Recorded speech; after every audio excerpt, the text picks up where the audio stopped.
Hello and welcome to today's Facebook LinkedIn Live. It's the first one we are doing after the summer break. So I'm really excited because today we're chatting with Laurie McPherson, who is an experienced career coach or career wingwoman, as she likes to describe herself. And we're running a free career clinic today. So if people have got questions as we go, please pop them in the comments. We've had a couple that have been sent through. Which we hope will resonate with some people as well as you're watching. I know quite a few people are going to be hopefully watching this on replay as well. So if you've got any questions after the session, if you pop them in the comments and tag Laurie and me, then we will do our best to answer as well in the comments. That's okay, Laurie. That's absolutely fine. Yep. Brilliant. Well, thank you so much for joining us today. It's always a pleasure to chat with you. But we're going to be talking today, answering your questions. But if you've got any questions today about looking for a new job, your CV, how to know what you want to do, LinkedIn, any questions as we're going, please pop them in the comments. I know that September is often a really good time for people to be job searching. The job board is definitely getting busier, and I know it's time when people start thinking about what they want to do. So we've got some questions, Laurie. Before we start, if you want to give people a bit of an intro as to who you are, what you do, and how you help people.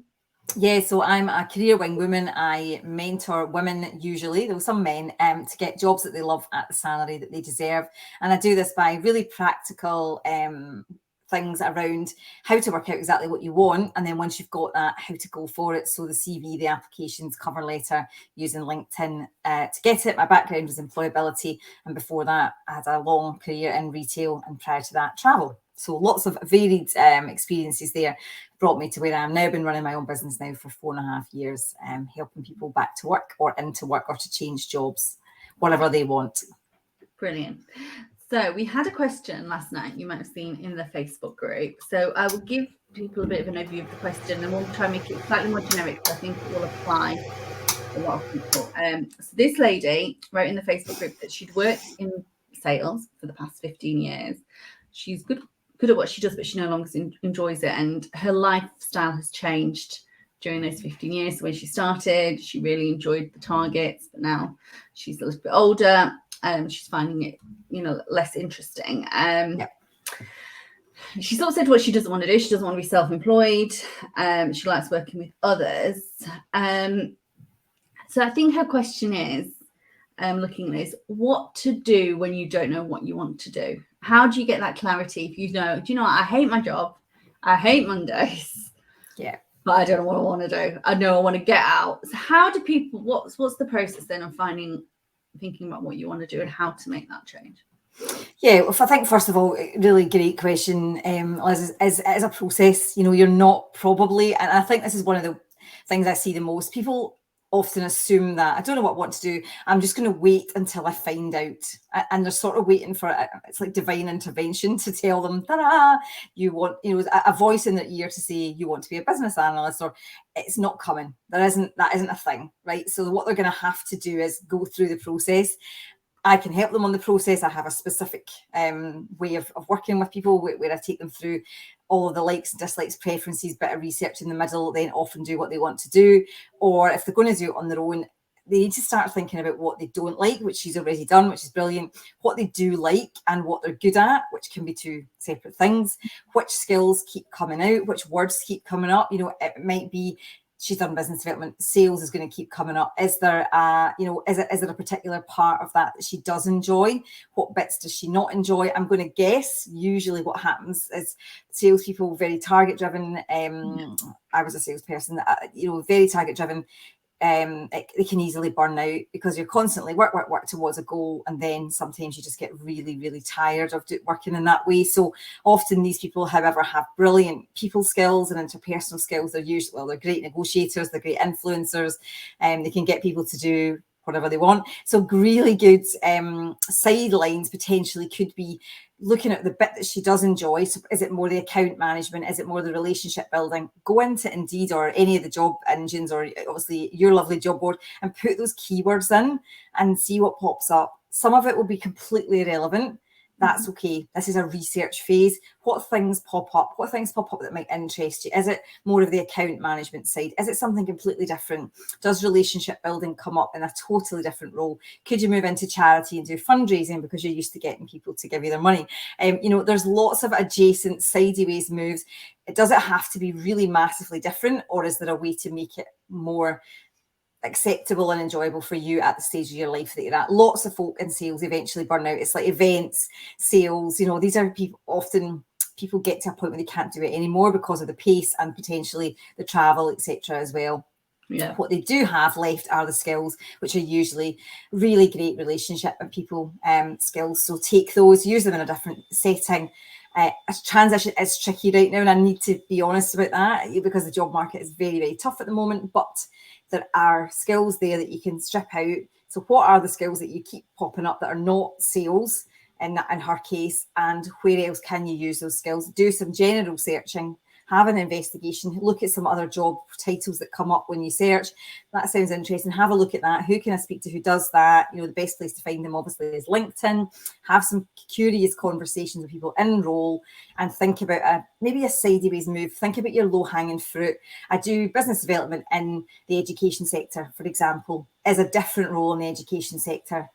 The next move, it doesn't have to be forever, but could that get you out? Could that be easy enough to explain to the next employer that they would take you because you've got education experience, but you don't have to be doing something that is hard sales? Often it's a bit of a repositioning, and usually it's not just as easy as move. There might be two hops, as I call it, or two moves.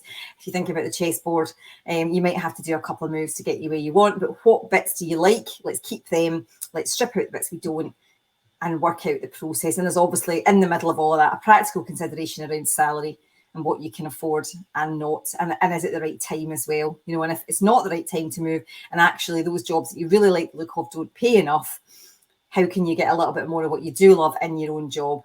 Can you go back to the boss and say, look, I'm really struggling with this. In fact, start again. Don't put that first. What I'm really good at is this. Can I do more of this, so that you get to do less of the bit that you don't want to / aren't as good at or aren't as keen on anymore? And that could be, for example, they want to go up to managing a team. It could be that I do want to do less field sales. I want to do more research, so that the field sales people know where they're going, because I've done the research in the cold bit behind the scenes. How can you craft the role you're in if it's not the right time to move, and if it is the right time to move? You've got tons of skills. Let's see what a logical next step, I call it low-hanging fruit, what's next is a good way to move them. Yeah. Would it be worth retraining if you didn't know what you want to do, or do you think that's too big a risk at that point? Usually, and I'm going to say something a little bit controversial here, usually employers prefer experience over certificates. Yeah. As an adult, I'm not, unless you're a doctor, lawyer, dentist, any of these, please don't go do these without a certificate. But generally, people prefer you to have the skills. Often you might have to do some element of retraining as you go, but I wouldn't usually hard stop and go away and do another qualification, unless you want to do something that requires another, if you want to go and train and be a midwife, absolutely you're going to have to go and train in that. But if it's something that's got similar skills but some slightly different experiences, usually it's still hard to get in because you still don't have the experience. Yeah. And that leads on actually to our next question, because we've got another question. It was quite a specific one, so we'll make it a little bit more general, because it was regarding someone that was interested in doing some qualifications in PMO, project management.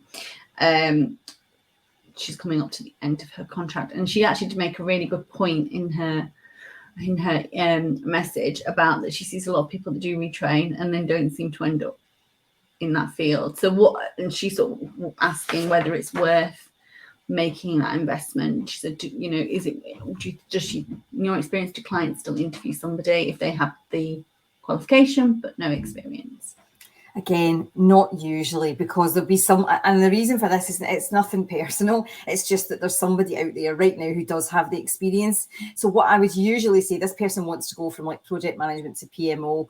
It's not a million miles apart. It's much more the methodology. I would again say, in your current role, can you work with the person who's doing the PMO role? Can you sit with them? Can you ask your employer for this as part of your development? I'm really interested in doing more of this.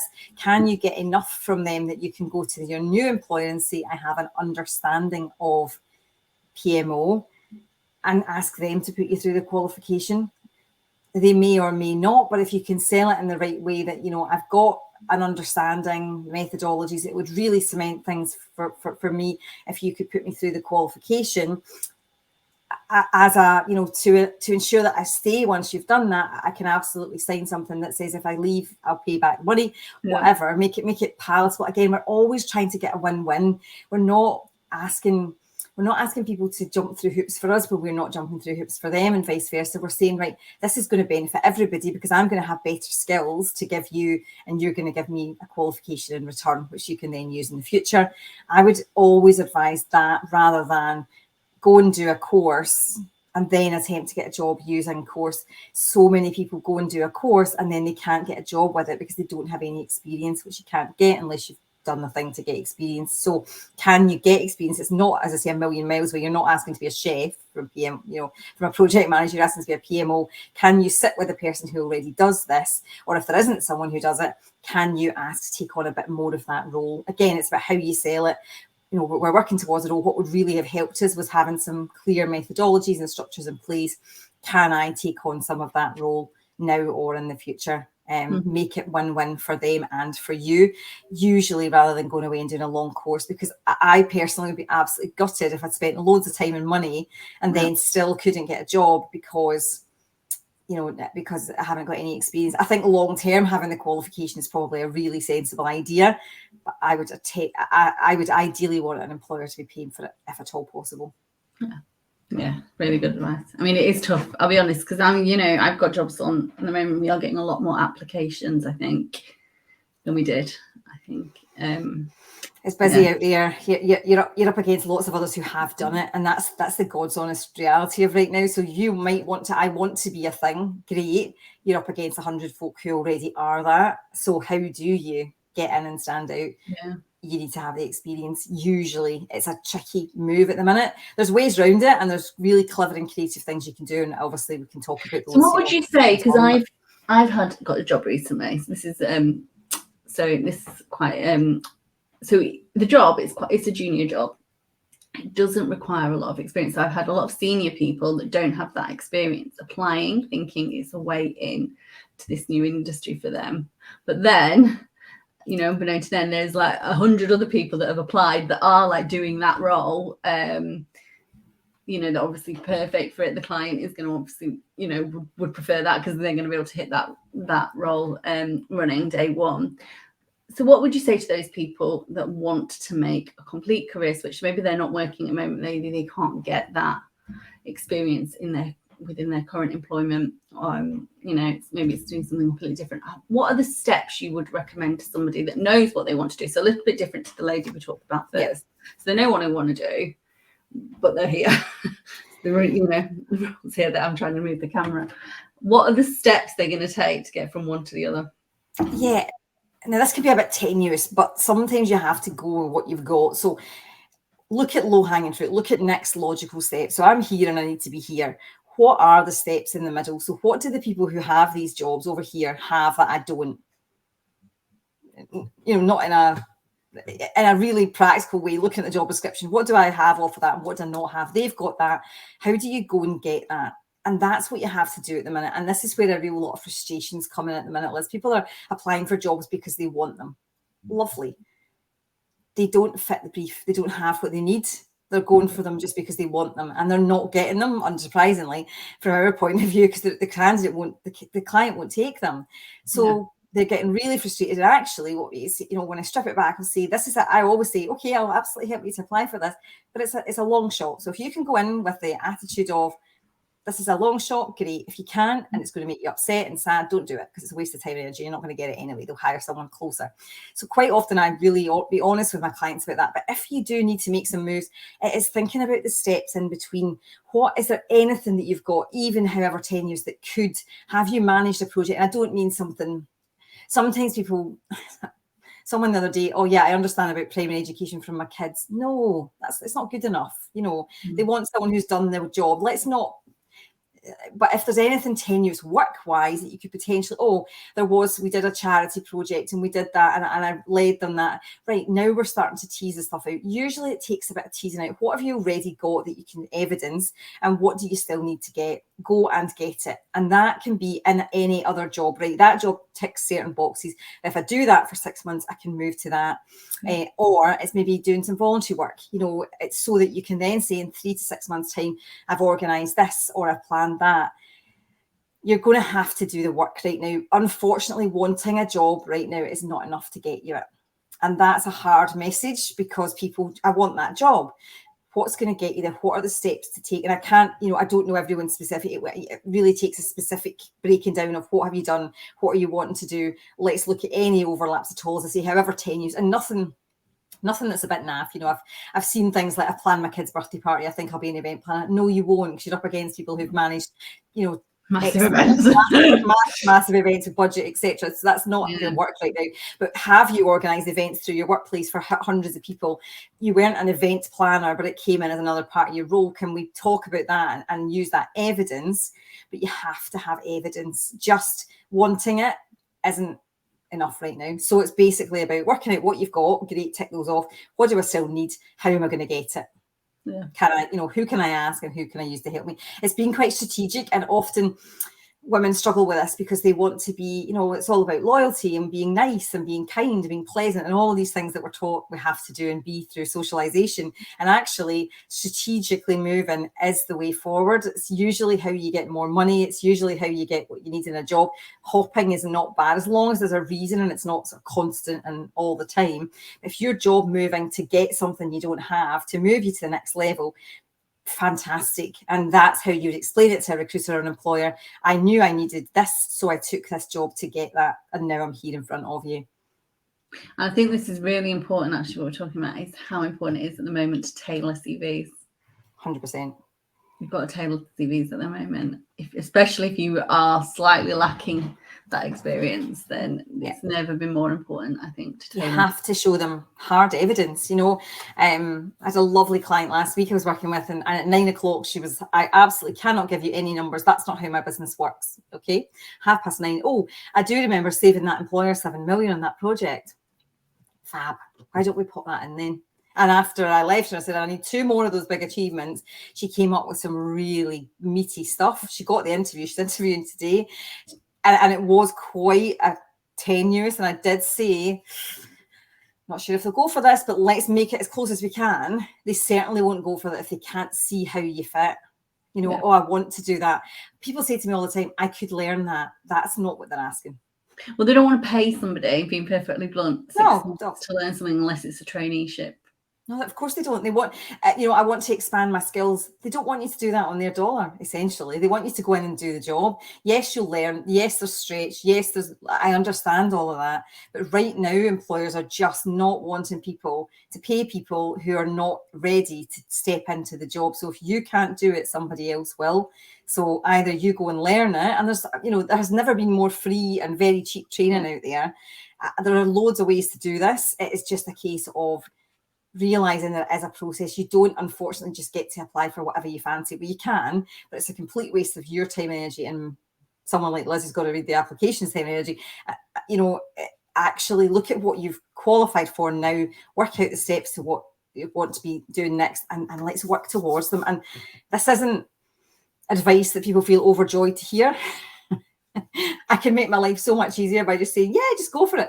It doesn't trip. I've got a client right now, and we had a terse conversation a few weeks ago, because he doesn't want to hear that you haven't done the thing that's close enough and other people have. If you want a job soon, you're going to have to take similar to what you've had and then move. Because that's what's going to work right now. The market is tough. It wasn't as tough 6 months ago. It is right now. We are where we are. I had a lady, actually, I recommended to you a few weeks ago. I don't know if she did get in touch, but she had been a founder and was closing her business. And obviously, unfortunately, there's lots of businesses that don't survive, that do close down. How do you sell that to a potential employer, that your business, for whatever reason, didn't work and now you're looking for paid employment? It's really hard. And I have this conversation. She might have been highlighted. debate with lots of business people all the time when I go to networking. You know, I always say I was Drake Ramori and Dr. Drake Ramori on Days of Our Lives. Remember Friends when Joey always used to say that, I'll get a new job, I was Dr. Drake Ramori, and then one day he realizes actually maybe I need to stop that and show them what I can give them now. And it's that, and it's this woman that was, how do you know, I have run my own business, I can do everything. That's actually not that. That's not what an employer needs. They need you to do what they need you to do. There is a huge risk to an employer taking on someone like us because we are totally independent. We are used to being our own boss. We do our own thing. You know, I did sit in Virgin Hotels Glasgow having a glass of champagne at 3 o'clock on a Wednesday and forgot to send my email till 12 o'clock today. That's the reality. So we are a massive risk. Yes, we can absolutely sell it, but lots of business owners think, well, of course I can go and get a job because I've got loads of skills. Actually, you have to acknowledge the risk that they're taking by taking you. So it's that slight, how do I put this nicely?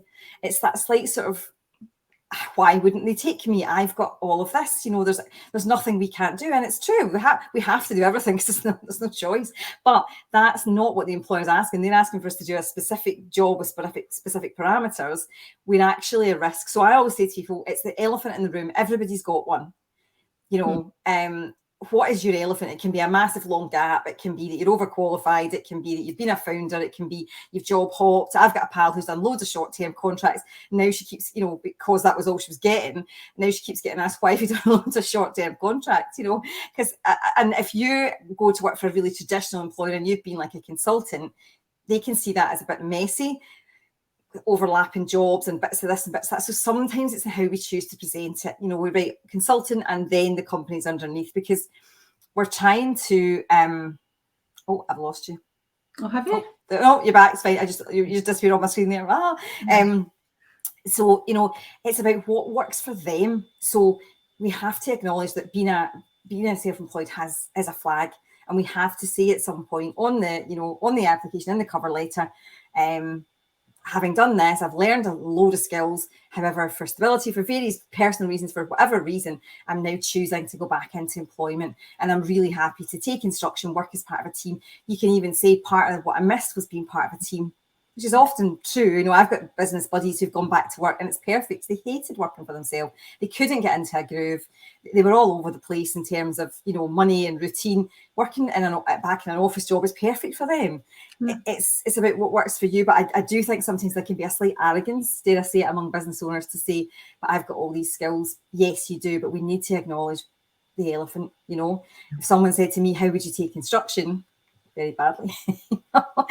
No, not that. You know, but genuinely, I don't think I'm very good. If I ever lose my job now, I'm probably going to do myself. You know, if I lose my business, I'm doing myself out with another job. But me too. But genuinely, it's that thing about acknowledging where we're at and not being. I hear that all the time. I've got all these skills, but are they the skills the employer needs and wants right now? That's what matters to them. We've had a question from Lindsay. She said, do companies tend to dismiss your skills and experience from 10 plus years ago, even though your time using these skills spanned many years? Do they tend to think you would be outdated? A recent job I applied to wanted recent experience regarding those, I guess, wanted more recent experience than what she had, which was very frustrating. Yeah, listen, I get it. Again, you've got to remember someone else has not had 10 years out. Someone else has been doing the job last week, and that's what the employer looks at. You know, if the gap, again, we don't need to apologise for it. If the gap has been bringing up a family, what can you put into that? Can you talk about recent courses? And I know I said at the beginning, don't go and get a big qualification. I don't mean go and study for 2 years and cost yourself $3,000. I mean, can you do some LinkedIn learning? Can you do some Udemy? Can you do some useful up-to-date stuff? Can you talk about community projects or PTA or something? I'm always wary of that. It depends on what level you're at.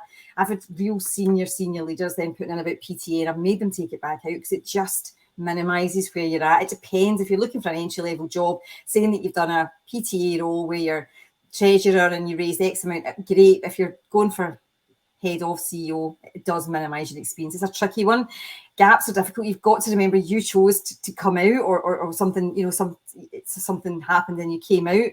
Now you're trying to go back in, but you're going back in with someone who didn't come out, who hasn't had the break that you've had or hasn't had the gap.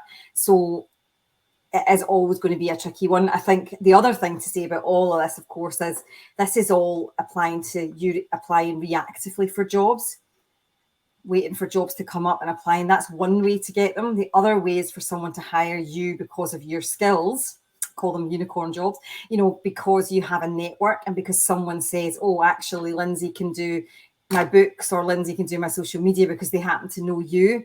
So what network have you done and what have you done to build that, usually on LinkedIn, but potentially locally, virtually, whatever, so that someone can just hire you as you without having to go through a whole process. Like, for example, Lindsay's been out for 10 years, but she was a bookkeeper. Who needs you to do their books? Could you get 2 clients off of, through advertising a local Facebook group? Might that be enough? Just as for example, a job doesn't always have to look rigid and boxed. It can be someone saying, I need a Laurie in my business because I know she can do this, this, and this. And I know that because she tells me, and I know that because I see her on social media platforms. What network have you got? And who can you bring into your world that you can actually hire you for you? Quite often I had a great client just before Christmas who had worked at a really senior level in a sector and wanted out, but she was really well known. She had a really good network. She'd done loads of charity stuff. So she got offered some consultancy work and a bit of, oh, can you help us with this now that you're free? Not because it was an advertised job, but because they knew her and what she could do. So how are you putting yourself in the position of that? And I know it's really hard if you've been sitting at home, for 10 years, kids and head in that game. And I'm suggesting network and LinkedIn. But that's where you need to move yourself over to. You can start small and gently, but that's where people could find you. And you just need a few people to hire you it doesn't need to be, as I say, full-time 9 to 5. It could be consultant, it could be perm, temp, it could be a couple of days a week. Never more. I've freelancers in my business, and I love working with freelancers. I mean, Kate's asked a similar question, so I'm hoping that Laurie has answered your question as well. Kate said, do you have any advice on how to present a career break after raising children? She's been out of employment for 7 years and she is nervous about how it's going to be received. Yeah, again, no apology. Bear in mind that if we don't care for people, other people have to, and we have to pay them. Remember that. So we align with the, same as you would with a job, the title. Instead of your title, you just put raising family or career break to raise children and the dates. You do not need to explain or apologise. What not to do, really old dated naff twee advice is, sorry, not sorry if you use this, to write about all the multitasking and skills that you learn from being at home with toddlers. It just, sorry, not sorry, it does not cut it with corporate businesses. Am I going to get... I'm going to have pelters and angry mammy messages, but no, genuinely, it doesn't work. It's a different set. Yes, I totally get that you're absolutely, I couldn't do it from all the tea in China, which is why I don't, but it doesn't cut it with employers. They want to know what skills you've got that fit in with their business. So writing things about nappy changing and multitasking and all these, it was a really old piece of twee advice that used to come out to say that you did all this, you wrote all this. There were poems and everything like nurse, social worker, cook. Please don't do that. It's deeply dated. Just a simple line and in the cover letter, being off, while I've been off, I've done this, looking forward to getting back to work. And again, Kate, you've got a gap, other folk don't have a gap, you're up against it, that's the truth. Good ways to get back in are often returner programs or your network. Who knows? I used to work with Kate, she was fantastic, get her in. It's much more likely, let's be really honest, than going up against someone who doesn't have a 7-year gap in the open market. And that's, my best advice to you.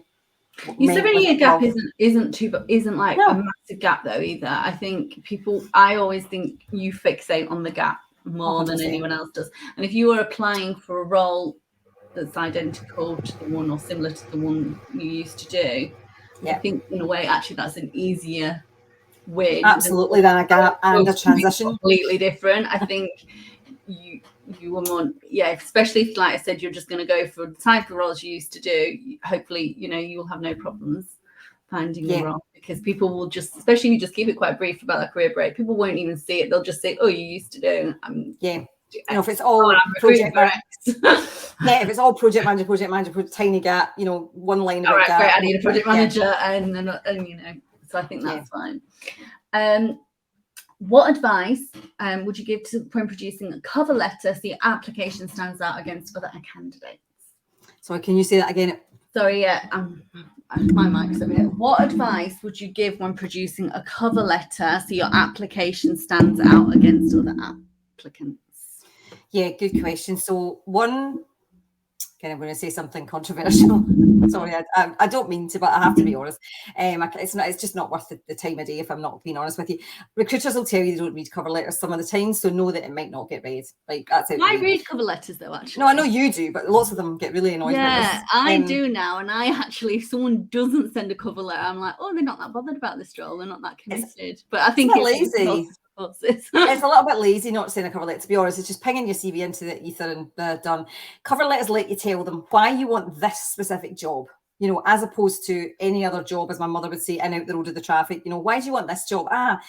This is not because it fits my skills and experience, deeply boring, but why this specific role with a specific company? And if this can be something that stands out, amazing. Liz will agree. You're sifting through hundreds and hundreds of stuff. What stands out? You know, I absolutely love, I love what you do. I've bought products from you before. I'm a loyal customer. My family have always worked in this particular place. Something that stands out, you know, something that makes them think you actually want this job. I used to work for Bravissimo, the bra shop for women with fuller busts, and we always, a cover letter was first. We wanted them to be customers. We wanted them to get it, that they, you know, that this wasn't just an average, you know, stick a tape measure around, because we don't do that. It was all about caring and the passion for making sure your women went out of there feeling $1 million. The cover letter sold it. So when they wrote, I'm a customer, it's changed my life. I was walking around in this horrendous thing from Debenhams and it was not very good. And then I came to you. That was what got us in, because most of them, they all had the other retail skills, right? So if you're going for a job with other people in finance, you probably all got the same qualification. What makes it stand out is I actually want this specific role with this specific company. So something sticky that will stand out, nothing wet, like I want to help people. You know, something a bit more exciting that's actually about this specific role and company. And then, so why them? And then why you want this job, with a 4 to 5-ish specific examples of when you've done that thing before. So if they're asking about retail and you know, they want you to talk about, you would talk them, not just, I always give good customer service, give them a specific example. You know, I've won awards, I've won Employee of the Month, excellent service, lots of repeat customers, you know, added X amount to the business. Give them some concrete examples. And if it's some question like, you know, managing diverse teams, tell them about a time when you did that. Use a little star example from your interview, bring it across and say, in my role with X, I had to manage a team where 99% of my staff were in India. I managed this by also taking into account cultural considerations. And the result was we won Team of the Year, even though we had never actually met in person. Something like that. Yeah, give them some solid, concrete examples of how you fit the brief. And if there's an elephant, if there's something you need to tell them, you're massively stepping down, you're moving across, you haven't worked, a sentence about it. Doesn't need to, again, we're not writing War and Peace, just one of my clients just now, she's moving from overseas home, so she's written a couple of lovely sentences about having had a fantastic career in X. I'm now looking forward to the next chapter back in the UK, and I'm relocating imminently. So that they understand the story and the process. If you don't tell them, they'll make something up, because they can't what's going on here. You know, moves and grooves, it's a bit like, what's went on there? So if you're massively stepping down, tell them why. Yeah. Due to a change in my personal circumstances, I'm now looking for part-time work. Again, doesn't need to be anything really, you know, that you don't want to tell them, but that's it. Changing my personal circumstances is a wonderful catch-all phrase, which could cover anything from, you know, becoming unwell to winning a lottery. And they can probe more if they want to. What advice would you give in updating your LinkedIn profile? So, who are you speaking to? Who do you want to see and be seen by? And I know the answer is nobody. I just want a job, leave me alone, thanks. But genuinely, who do you want to find you? So you can only be found if you use the right keywords. What are you? Are you a project manager? Who do you work with? Who do you work for? And how do you do it? Have your headline as something realistic. I've had people put up things like Maverick Unicorn. Nobody's searching for that. No. They are searching for project managers. Recruiters are. Liz is going through LinkedIn, using a recruiter license, searching, using the search terms. So put your title. Don't just put your title, project manager. You've got loads more room than that. But do have what you do first on your headline, the bit under your banner, so that recruiters and hiring managers can see what you actually do. so they can find you, is my first top tip. Then who do you want to see? Use the search bar to find your people, whether that is recruiters, whether that is CEOs, whether that's people in finance. There's tons of good filters. Have a play around, find your people, connect with them, engage and talk to them. Don't worry about feeling like a bit of a strange weirdo talking to folk you don't know. It's all good. It's a professional networking site. And finally, create some content that shows them what you do, what you have to offer, who you are as a person. Don't be scared to make it human. LinkedIn used to be dusty and grey.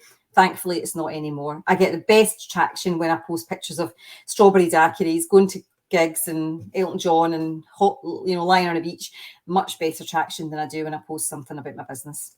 Sadly, that's a fact.